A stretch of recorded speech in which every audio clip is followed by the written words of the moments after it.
It's one of the wildest sports card stories you'll ever hear. A collector paid $650,000 for a Tom Brady 1-of-1 card. And when that package showed up in the mail, the package was empty. But it may not be the mailman who's at fault. Collectors have discovered the card may not have ever existed to begin with. It might have been AI generated. We're going to debate this crazy story now.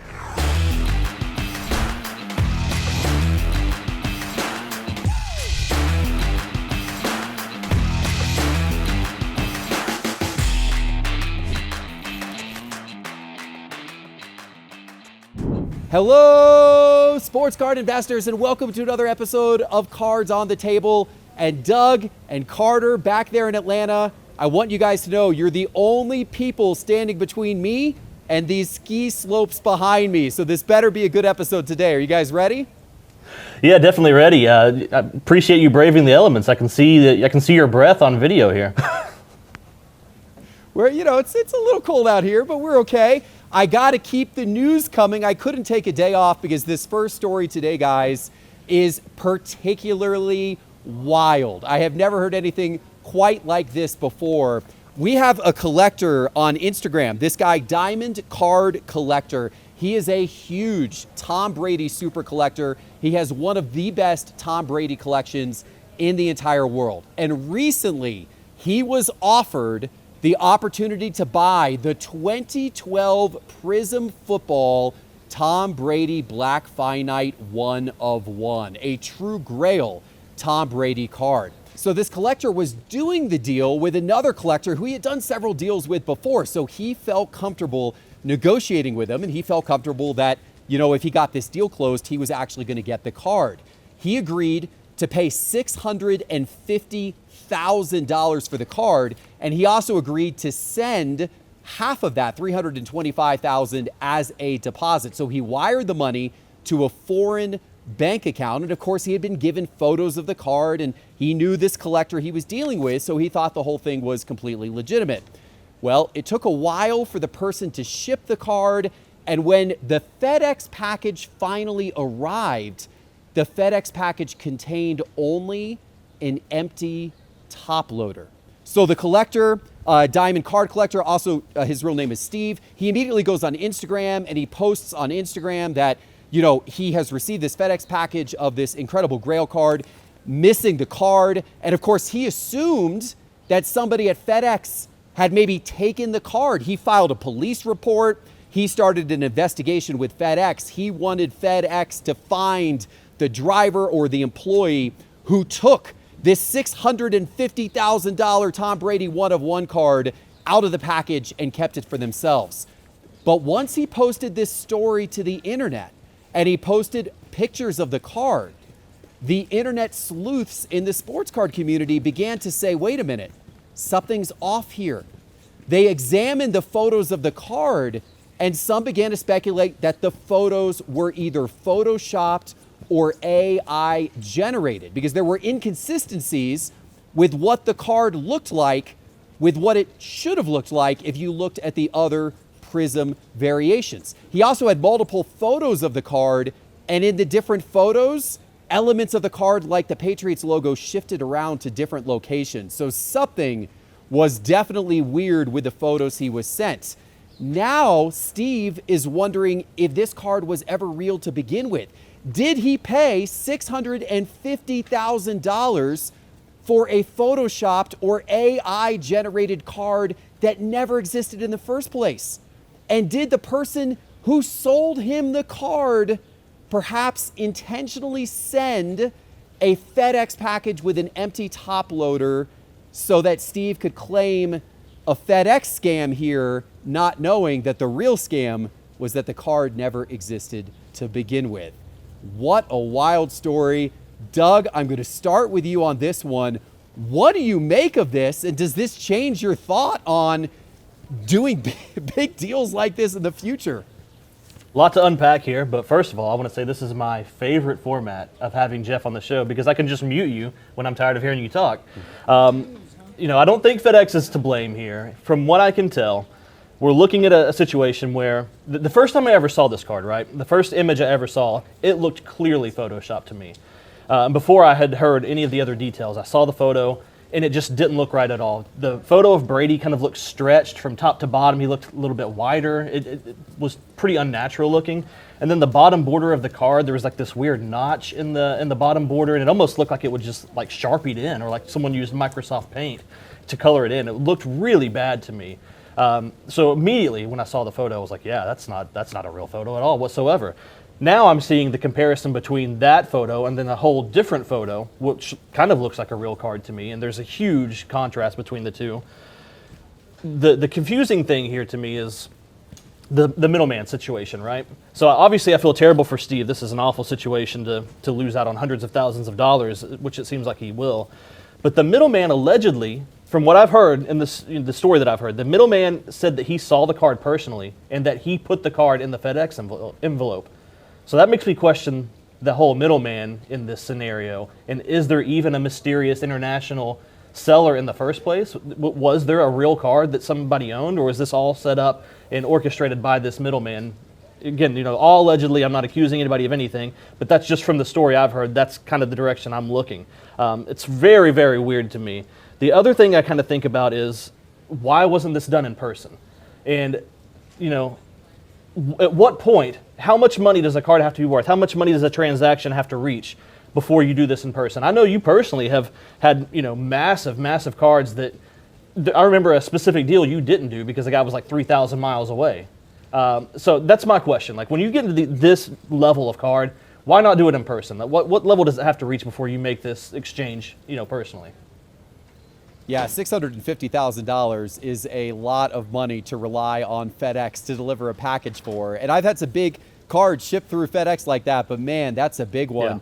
Yeah, Doug, I agree with you. There's so many oddities to this story. Carter, when you heard about all of this, what's your reaction? What's your take? I mean, initially it's like, wow. The fact that, to me, that a $650,000 card first just feels like it's robbed in just broad daylight, and we're just going to blame FedEx from the jump. I think there's some awareness, though, into this situation. Like, all these facts just seem so weird to me. Yeah.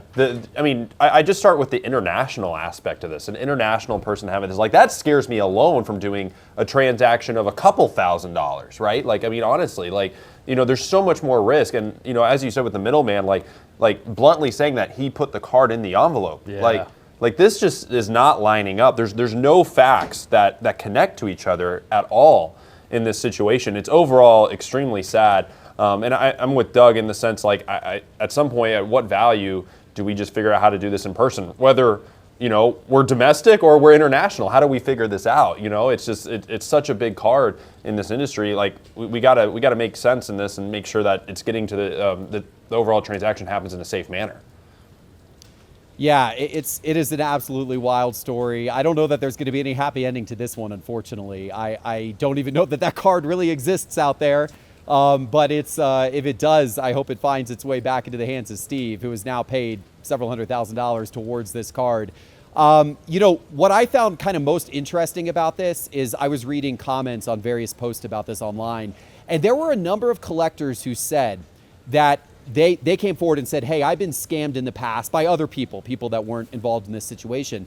And they said that one of the most common techniques that scammers use is they'll actually do a series of legitimate deals with you where they'll deliver. You'll buy a card from them, they'll give you the card. You buy another card, they give you the card. Gets bigger and bigger. You buy another card, they give you the card. And it's like, oh, this person's great to do business with. They're honest, I can trust them. And then you do your biggest deal ever with that person, and that person scams you because they've built that trust. Those first few deals were designed to build trust artificially. So when you do that biggest deal ever, they got you because they know your protection is going to be down. Maybe that's what happened here because Steve had done a whole bunch of deals with this guy who supposedly, as you said, was kind of the middleman in this situation. He said he was kind of working for, a foreign person who had the card. Weird situation, but Steve had done a whole bunch of deals with this guy and all the previous deals had gone great. And then he does his biggest deal ever, and all of a sudden that's one where now the money is missing and the card's missing and there's all kinds of problems, right? So I guess that's the lesson. You know, even if you think you can trust somebody, even if you've done deals with them in the past, you could never be too trusting of anybody. Unfortunately, that's the reality, but that is the reality that I think collectors need to realize when they're doing deals in the sports card world such as this one. All right, let's switch gears for a second, guys. There's some crazy sales I want to talk to you guys about, including a ridiculous sale for a Mickey Mantle and a Cheeto Charizard for $87,000. We're going to get to that in a second. But first of all, Arena Club has some really, really big news today I want to share with the audience. Their slab packs. Every week we come on this show and we talk about their slab packs dropping on Friday. Well, for the first time ever, Arena Club has changed it so their slab packs are now available 24/7. There's no big Friday drop that you have to wait for. They're so popular that they made them available all the time. And they've also added a buyback guarantee. They've got a new buyback program where when you open up one of their slab packs, if you don't want the card inside, they'll buy it back from you instantly at 90% of its market value. So that's a pretty cool option as well that allows you to try out repacks and, you know, if you don't like the cards, you can, you know, get some of your money back and kind of move on with something else. And their slab packs, as always, they're juiced as always. In fact, Doug, I know you saw. I did. I was on the Jim Rome show the other day. Tell everybody what happened. That was insane. Yeah, I watched it. You know, Jay had called me and tried to get you involved because you're in Denver. You know, normally you're on the Jim Rome show. You've been doing this for months now. And he called and said, "Can Jeff be on the show today?" I was like, you know, I'll reach out and see what we can do. And unbelievably, you guys hit the grail. $1,000 slab pack. You hit the 86 Fleer Jordan BGS 9.5. I think they estimated that like 25 grand or something insane. But yeah, it was unbelievable. I don't think Rome fully grasped the gravity of that situation. But yeah, 86 Fleer Jordan rookie BGS 9.5, unreal. It was a lot of fun. And for everybody out there who was saying it was rigged, Yeah. I promise it wasn't rigged. Rome and I had opened up a whole bunch of those packs together over the last few months, and he finally hit the grail. And look, if you open up enough of them, you'll probably finally hit the grail as well, which he did. Speaking of grails, their diamond pack, because the Jordan was hit, they've now put a Shea Gilgeous-Alexander cracked ice rookie ticket auto, and their emerald packs have incredible cards as well, such as an Aaron Judge, first Bowman auto they've got in there. They've got a crazy Luka card as well, and the basketball ones, and I think they got a wild Mahomes Contenders rookie ticket auto in their football emerald pack. So go check it all out. Download the Arena Club app and then use promo code SCI20 for 20% off your first purchase of Arena Club slab packs. All right, let's jump to our next story, guys. The 1952 Mickey Mantle, perhaps the most iconic card of all time. Well, one just sold for a low price. The low price of $16,200, which is a very low price for that card.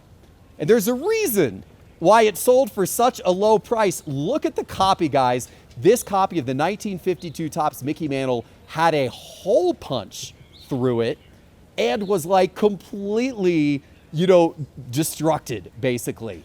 But it still sold for $16,200, and it actually sold to Brian Gray, the former owner of Leaf Trading Cards and a friend here of the show and Cards HQ.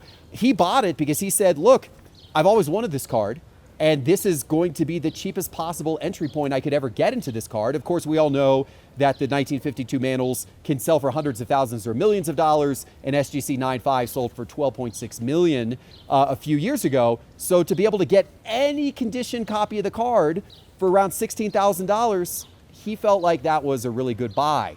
Do you guys agree? Would you love to own this card regardless of condition, or would the condition of this one be a turnoff for you? Carter, I'm going to start with you on this one. I would totally own this card. I think it's cool. I think it's actually an incredible piece to own. I think it makes it actually unique. I think a lot of the lower grades, either if they're authentic or whether they're, PSA 1s, there's so many of them. That's going to be the highest pop in that area, right? So I think this card's actually unique, and the fact that it went for so low, I'm actually surprised. I think it's a great purchase. I think someday we may see this card sell for a lot more. So I think this is an exciting purchase for Brian Gray, and I'm happy he got it. What do you think, Doug? Yeah, I completely agree. I mean, you look at other, PSA 1s or 2s, and they're in rough shape, but they don't have any of these giant glaring holes in them, so to speak. I think it's great because this does create a uniqueness to it. It creates a story behind the card that other, PSA 1s, PSA 2s, whatever, aren't going to have. And again, if it's the lowest entry point in what is truly an iconic card, and we throw that term around a lot in the sports card industry, but this this one truly is iconic.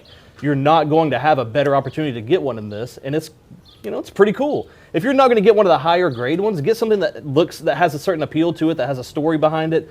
I've considered that myself. I had the opportunity to get a 1999 base set Charizard Holo that was like PSA 1. Looked like it had been crumpled into a ball and unfolded. I almost went for it because there's a little bit of a character to that card, right? A little bit of a story to tell with it. And there's no other way I'm going to get one of those. I'm just not a big enough Pokemon guy to make that jump. But yeah, I would totally go for this card. I love the story aspect to it. I think you're completely right. I think it's, I think, as you said, Carter, like, I'd almost rather have this card in this condition than like maybe like a PSA 3, right? Like if you're going to get it, Doug, you said the story behind it, and that's what it is. I mean, you show this card to people, and it's going to have an instant wow factor, not just because of the iconic nature, but because of how beat up it is, and people are going to wonder the history of it, and the fact that this was pinned, to some kid's wall or, in bike spokes or who knows. But that's kind of, fitting for being a card from 1952 when so much of that occurred. Well, that's not the only insane sale that happened over the last week. The sale of the Cheetozard, the Cheeto Charizard, might be even more incredible, guys.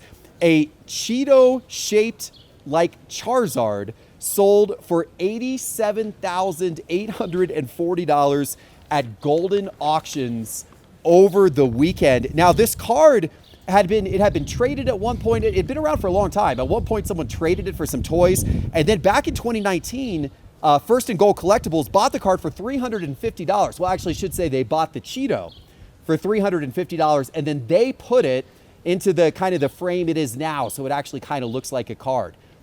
Arena Club, our sponsor, actually at one point acquired this and put it into one of the repacks, one of the slab packs that we talk about on this show every single week. And somebody who bought a $250 Arena Club slab pack actually pulled this Cheetozard card out of the slab pack. That person was the one who then turned around and sold it at Golden. And now with it having gone for over $87,000, Arena Club says that is the biggest return in history on a repack, from $250 to $887,000. Guys, I think this sale is completely insane. Doug, tell me that I am wrong. This is completely insane. To me, it's completely insane. Like, I would pay $20 for this thing, right? I've seen this in person. When Justin, shout out to Justin from Arena Club, when he bought it, he came to Atlanta and he brought it into Cards HQ. Me and Carter both saw it. We had no idea what it would become later. But this is insane to me. Like I said, to me, this is something I would, as a novelty, would pay a few bucks for. But maybe to the person who ended up buying this, $86,000 is just the equivalent of a few bucks to them.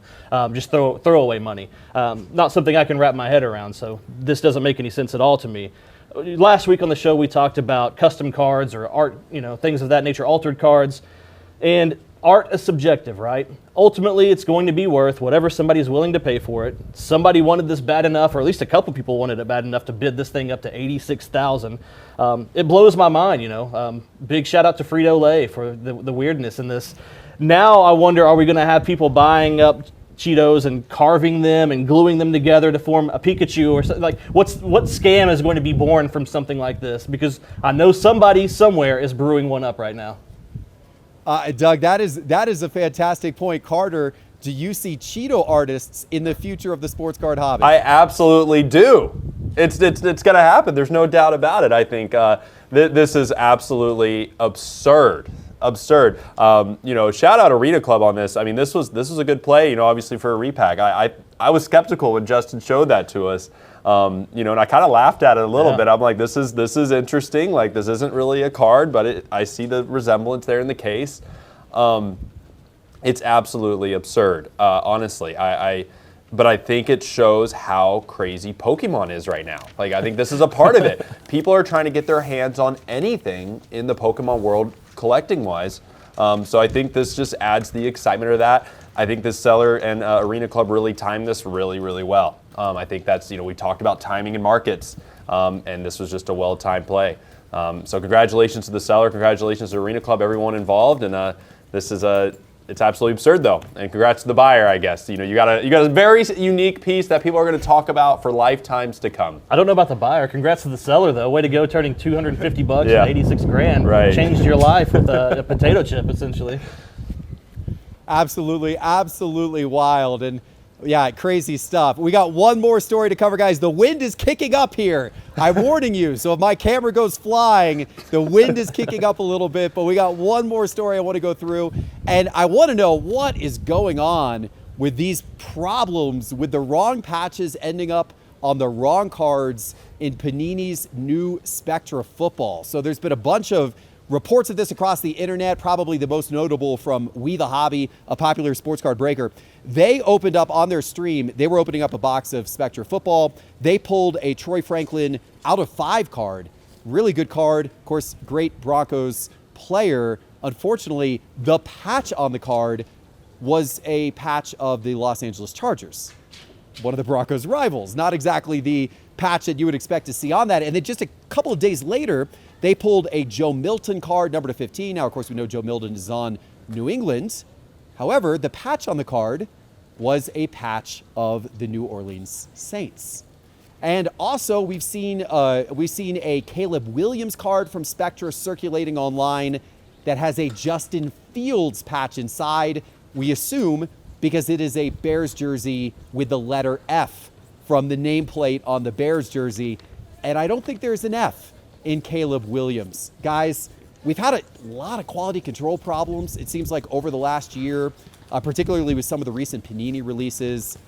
What do you make of this? How could this stuff possibly go wrong? I'm going to start with you, Doug. There was a point in time where this would have been cool. What happened to error cards?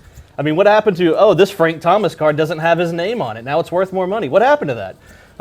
I guess probably the difference is that Frank Thomas was pulled from like a 50-cent pack, not a $700, $800 hobby box. But yeah, quality control issues, this is not at all shocking. It is disappointing. We've seen this exact thing happen before. We've seen the wrong patches in cards. We've seen the wrong sticker auto on the wrong player. I don't know if I've ever seen this kind of quality issue so rampant within one product, though. And again, it's really disappointing. This isn't a low-end product. Not that that's an excuse. It shouldn't happen on any product, regardless of tier. But we're talking about a $700 or $800 box that only has 16 cards in it, and there's a pretty decent chance your big hit, your out of 5, is going to be the wrong patch, the wrong player. Super disappointing. I can't imagine buying that box or buying into a break and getting my big hit, and it's kind of a worthless card at that point because we don't treat those error cards the same way as we used to for the most part. My question is, what's Panini going to do about it? If it's so rampant within one product, I think they have to step up and offer some sort of resolution to anyone who gets one of these, messed up cards. So I'd like to hear them say something about it. We're used to Topps kind of owning their mistakes and talking about what they're going to do to fix that. I'd like to hear, what's on the table for people to end up with bad cards. Yeah, it's a good question. I hope they got some resolution here. Carter, what did you make of this when you saw it? I mean, I'm with Doug. I think accountability is everything in this industry. I think people are always, wanting to hold companies accountable. I personally usually love this in a sense. Like, I love cards like this. I don't love that it's happening out of a $750 box. Yeah. I just don't. So like the specificness on the product is what drives me away from it. But, initially I see these cards, I'm like, that's kind of cool. I like the Troy Franklin, honestly. Like, I'd totally collect that. But I see from like a breaking perspective, the customer's got to be upset. Like, if you're going to pull a big card of somebody, you want a card that's related. Like the Caleb Williams, having an F patch on his card, that is absolutely absurd and ridiculous. I would much rather have a different team's logo, for sure. So it's frustrating. I just think Panini does have to do something about this, but I think this is just showing that we're getting to the end of the line here. With whatever's happening, Topps is going to take over here at some point in the near future with football and basketball. So I hope this doesn't lead to more issues here down the stretch in this final year for Panini, but I wouldn't be surprised if it does. All right, guys, I love the thoughts there. This has been fun. This is the first time we've ever done a true remote show like this, and you know what? I think we should do this more often. I might just hang out here for the next few weeks and hit these slopes. You guys got everything taken care of back there at the store? I muted him. Did you hear him? I didn't hear a word he said. I've already turned him off. Right. Okay. It's a good show, Doug. Yeah, good show, man. All right, gentlemen, you guys enjoy yourselves. I'm going to go hit the slopes right now. And of course, everybody out there, don't forget to download that Arena Club app, promo code SCI20. Those slab packs, they are there right now for you to get in on the fun and excitement. We appreciate you guys watching. Thanks, gentlemen, back in the studio, and we'll see you guys next time. Take care.